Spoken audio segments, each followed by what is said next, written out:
रात के बीच सूदखोर कर्ज वसूलने आया और साथ में एक औरत भी लाई। दरवाजे पर उसने उस औरत से बुजुर्ग के पैर छूने को कहा, लेकिन बुजुर्ग कुछ नहीं बोले, बस चुपचाप उन्हें घर के अंदर जाने दिया। अंदर जाते ही कर्जदार ने मांस का पैकेट निकाल दिया। बुजुर्ग दंपति गुस्सा तो थे पर बोल नहीं पाए, क्योंकि वो पक्के धार्मिक थे और उनके घर में मांस खाना सीधा अपमान था। जल्दी पीछा छुड़ाने के लिए उन्होंने अपनी बचत से इस महीने का ब्याज दे दिया, पर उसमें 2000 कम थे। फिर भी वो आदमी कुछ बोलने के बजाय उस औरत को लेकर बुजुर्गों के बेडरूम में चला गया। अंदर से आती गंदी आवाजें सुनकर बूढ़े दंपति तड़प उठे। कुछ देर बाद वो आदमी ऐसे निकला जैसे कुछ हुआ ही न हो। कमरा बुरी तरह गंदा था, पर बुजुर्ग क्या कर सकते थे, बस चुपचाप सहते रहे। बुजुर्ग रिटायर्ड टीचर थे, बहुत अमीर नहीं पर ठीक ठाक जमा पूंजी थी। अपने बेटे को अमेरिका पढ़ाने भेजने के लिए उन्होंने सब कुछ खर्च कर दिया, यहाँ तक कि बैंक से लोन लिया और घर गिरवी रखकर सूदखोर से भी उधार ले लिया, लेकिन खुद गरीबी में जीते रहे। आटे तक के पैसे नहीं बचते थे। उधर बेटा अमेरिका में सेट हो गया, शादी, बच्चे और माँ बाप को पूरी तरह भूल गया। बुजुर्ग सिर्फ वीडियो कॉल पर उसे देखकर मन बहलाते, पर बेटा हर बार चिड़चिड़ा होकर कॉल काट देता। एक दिन बुजुर्ग बैंक से पेंशन लाए भी नहीं थे कि सूदखोर ने आकर सब छीन लिया। फिर भी बुजुर्ग ने अपनी भलाई नहीं छोड़ी। फ्री में बच्चों को पढ़ाना,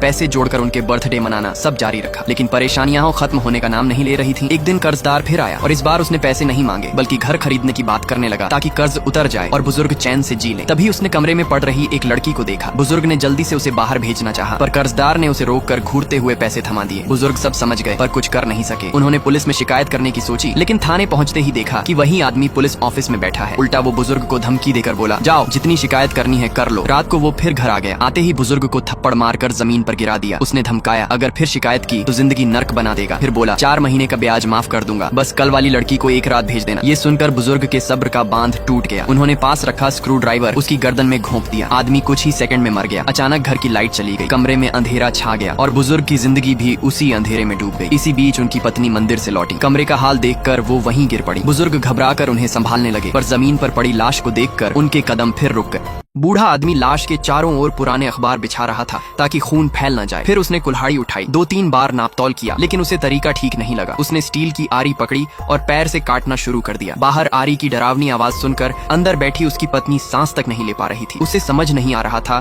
कि हमेशा शांत रहने वाला उसका पति अचानक कातिल कैसे बन गया। कुछ देर बाद 2 बड़े बोरे लाश के टुकड़ों से भर गए। बूढ़े ने पसीना पोंछा, रस्सी से बोरे बांधे और बस पकड़कर शहर के बाहर एक नहर में सारे टुकड़े फेंक आया। अगले ही दिन वह पड़ोसी के स्कूटर से पेट्रोल चुराकर बची हुई लाश को जला आया। जो हड्डियां नहीं जली उन्हें उठाया और पास की आटा चक्की पर गया। दुकानदार को 2000 रुपए देकर छुट्टे लाने भेजा और उसके जाते ही सारी हड्डियां मशीन में डाल दी। ताजा पिसे सुअर के सिर वाला आटा देखकर वह संतुष्ट होकर बैठ गया, सोचते हुए कि अब सब ठीक हो जाएगा। लेकिन कहानी अभी खत्म नहीं हुई थी। अगली सुबह पुलिस घर पहुंची, क्योंकि गांव में सभी जानते थे कि उस गुमशुदा आदमी का कर्ज बूढ़े पर था। बूढ़ा तो पूरी तरह शांत रहा, लेकिन पत्नी की घबराहट ने पुलिस का शक बढ़ा दिया। पुलिस जाते ही मृत आदमी की पत्नी और बेटी दरवाजे पर पहुंची। बेटी रोते हुए अपने पिता का कोई भी सुराग मांग रही थी। यह देखकर बूढ़े की पत्नी अंदर ही अंदर टूटने लगी, जबकि बूढ़ा साफ कहता रहा कि उसे कुछ नहीं पता। जैसे ही माँ बेटी चली गई, पत्नी फूट पड़ी। उसकी हालत देखकर बूढ़े ने काफी सोचा और फिर खुद ही पुलिस स्टेशन जाकर सब कबूल करने का फैसला किया। लेकिन वहाँ पुलिस चीफ था ही नहीं। ड्यूटी पर मौजूद सिपाही ने बूढ़े की बातों को किसी कहानी की तरह समझकर उसे भगा दिया। उसे यकीन ही नहीं हुआ कि इतना सम्मानित आदमी ये सब कर सकता है। घर लौटकर बूढ़े ने